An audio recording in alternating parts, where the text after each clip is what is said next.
안녕하세요. 마음서재에 오신 것을 진심으로 환영합니다.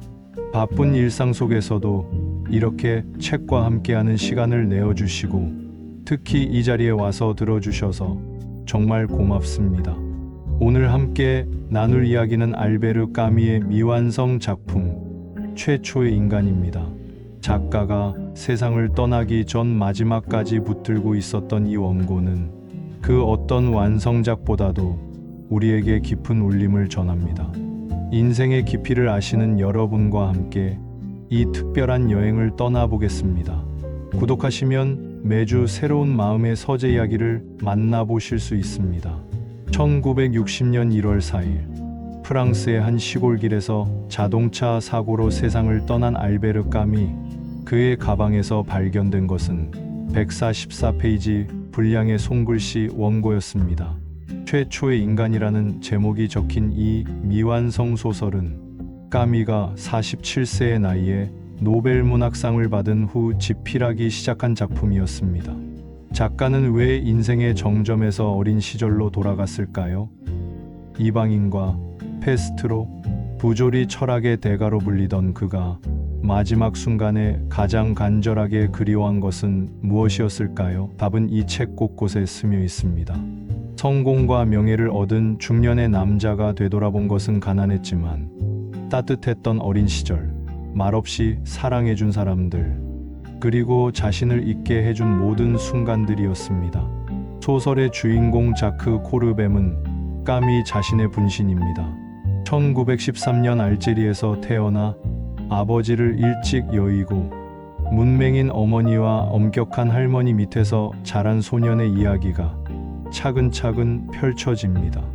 하지만 이것은 단순한 회고록이 아닙니다. 까미는 자신의 기억을 통해 한 인간이 어떻게 세상과 만나고 어떻게 자신만의 가치관을 형성해 가는지를 보여줍니다. 특히 인상적인 것은 가난한 환경에 대한 묘사입니다. 까미는 가난을 미화하지도 원망하지도 않습니다. 다만 그 속에서 피어난 인간적 온기를 담담하게 그려냅니다. 전기도 제대로 들어오지 않는 집에서 몇 안 되는 가구들 사이에서도 가족들은 서로를 보듬었습니다. 말로 표현하지 못하는 어머니의 사랑, 엄하지만 자식을 걱정하는 할머니의 마음, 이웃들과 나누는 소박한 일상들이 생생하게 되살아납니다. 자크가 학교에 다니기 시작하면서 겪는 문화적 충격도 섬세하게 그려집니다. 집에서는 아랍어와 프랑스어가 뒤섞인 일상어를 쓰다가 학교에서는 정제된 프랑스어를 배우게 됩니다. 이는 단순한 언어의 문제가 아니라 정체성의 문제였습니다. 자신이 누구인지, 어디에 속하는지에 대한 근본적인 질문이 시작된 것입니다. 이 소설에서 가장 감동적인 인물은 자크의 어머니입니다. 글을 읽지 못하고 말수도 적은 여성이지만 그녀의 존재감은 책 전체를 관통합니다. 까미는 어머니를 통해 말로 표현되지 않는 사랑의 깊이를 보여줍니다. 어머니는 아들의 학교 성적표를 읽을 수 없었지만 자크가 공부하는 모습을 지켜보는 것만으로도 자랑스러워했습니다.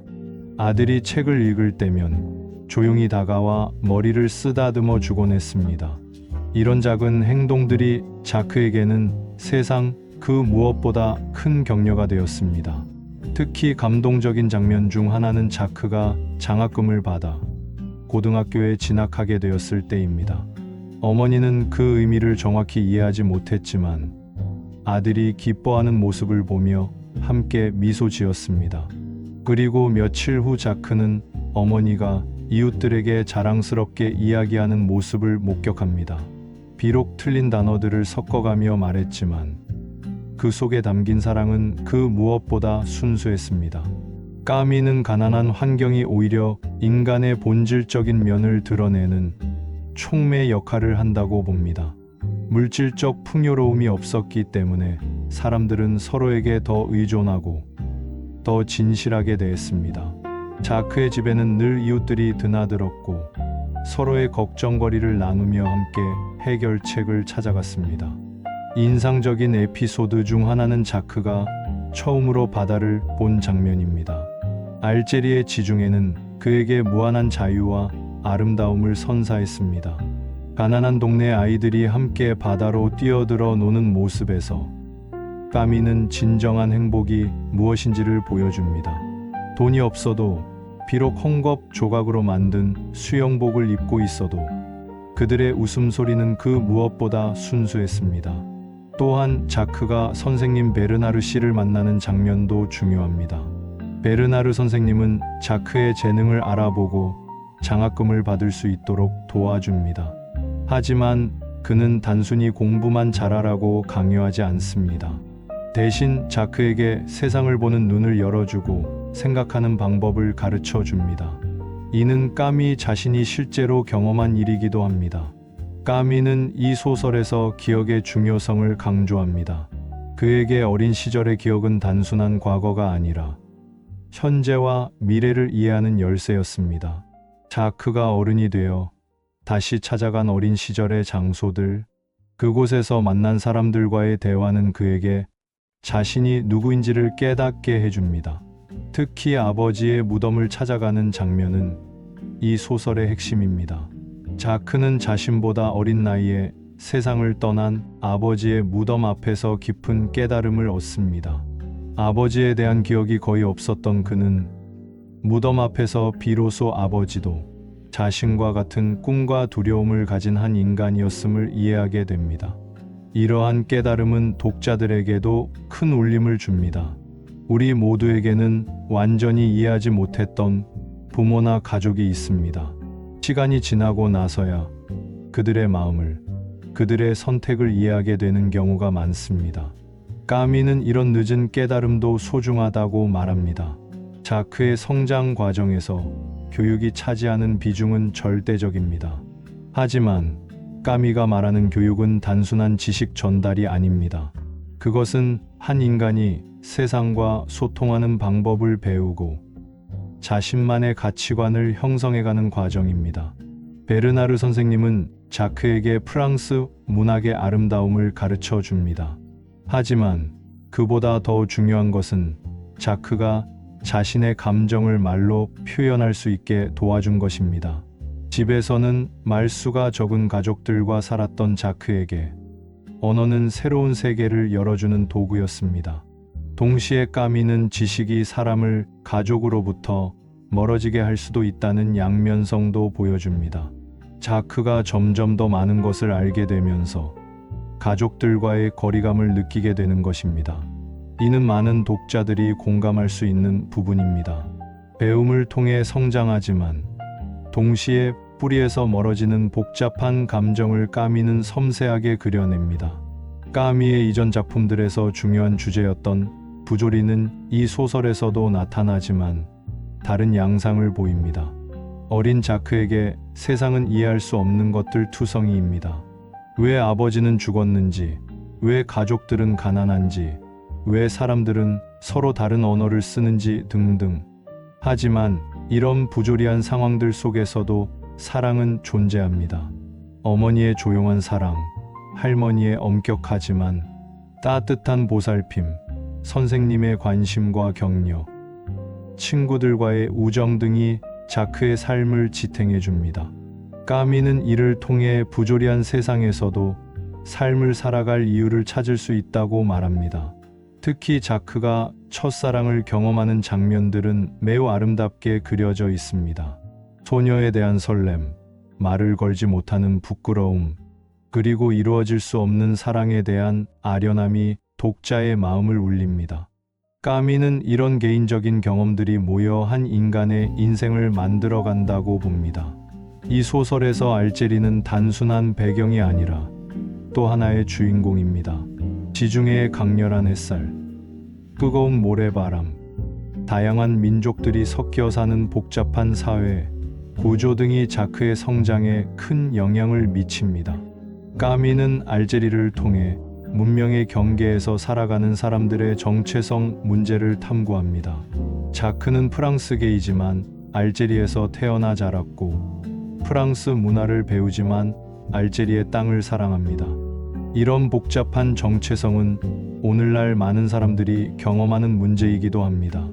특히 자크가 아랍인 친구들과 함께 노는 장면들은 인상적입니다.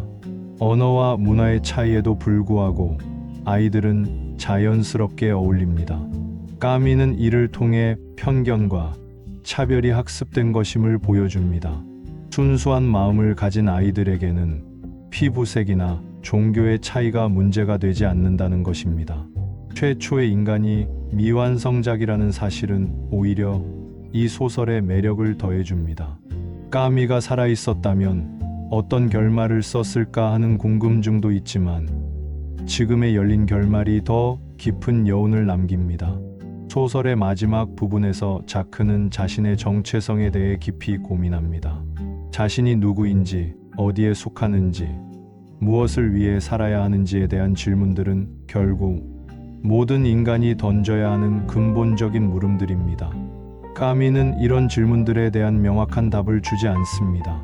대신 질문 자체의 중요성을 강조합니다. 이는 독자들에게 자신만의 답을 찾아가라는 메시지로 읽힙니다. 까미의 경험과 사유를 통해 자신의 삶을 되돌아보고 자신만의 의미를 찾아가라는 것입니다. 이 소설을 읽으면서 많은 독자들이 자신의 어린 시절을 떠올리게 됩니다. 까미의 경험이 특별해 보이지만 동시에 보편적이기도 합니다. 가족의 사랑, 성장의 아픔, 정체성에 대한 고민 등은 시대와 지역을 초월한 인간의 공통 경험입니다. 특히 부모 세대와 자식 세대 사이의 소통 문제는 오늘날에도 여전히 중요한 주제입니다. 자크의 어머니처럼 말로 표현하지 못하는 사랑, 베르나르 선생님처럼 한 사람의 인생을 바꾸는 만남, 할머니처럼 엄격하지만 따뜻한 보살핌 등은 지금도 우리 주변에서 찾을 수 있습니다. 까미는 이런 경험들을 기록하고 전달하는 것의 중요성을 강조합니다. 각자의 기억과 경험이 모여 하나의 큰 이야기가 되고 이것이 다음 세대에게 전해져야 한다는 것입니다. 이는 단순한 향수가 아니라 미래를 위한 지혜의 전달입니다. 결국 최초의 인간은 사랑하는 법을 배우는 이야기입니다. 자크는 성장하면서 다양한 형태의 사랑을 경험합니다. 어머니의 무조건적인 사랑, 할머니의 실용적인 사랑, 선생님의 지적인 사랑, 친구들과의 우정, 그리고 연인에 대한 로맨틱한 사랑까지. 까미는 이 모든 사랑이 한 인간을 형성하는 데 필요하다고 말합니다. 어느 하나가 더 중요하거나 덜 중요한 것이 아니라 모든 경험이 소중하다는 것입니다. 심지어 상처를 주는 경험들도 사랑을 더 깊이 이해하게 도와준다고 봅니다. 이는 독자들에게 자신의 사랑의 경험을 되돌아보게 만듭니다. 받은 사랑, 준 사랑, 놓친 사랑, 아직 만나지 못한 사랑 등에 대해 생각해 보게 됩니다. 그리고 사랑이 완벽하지 않아도 때로는 상처를 줘도 그 자체로 의미가 있다는 것을 깨닫게 됩니다. 인생의 많은 경험을 쌓아온 독자들에게 이 소설은 특별한 의미를 갖습니다. 젊은 시절에는 이해하지 못했던 부모님의 마음, 그때는 몰랐던 사랑의 깊이, 시간이 지나서야 깨달은 소중한 순간들을 다시 한번 되새기게 됩니다. 까미의 따뜻한 시선을 통해 자신의 삶을 더 깊이 이해하고 앞으로 남은 시간을 더 의미 있게 보낼 수 있는 지혜를 얻게 될 것입니다. 이 책은 결코 과거에 머물러 있지 않습니다. 오히려 지금 이 순간, 그리고 내일을 더 풍요롭게 만들어줄 영감을 선사합니다. 까미와 함께 떠나는 기억의 여행에서 여러분만의 최초의 인간을 만나보시기 바랍니다.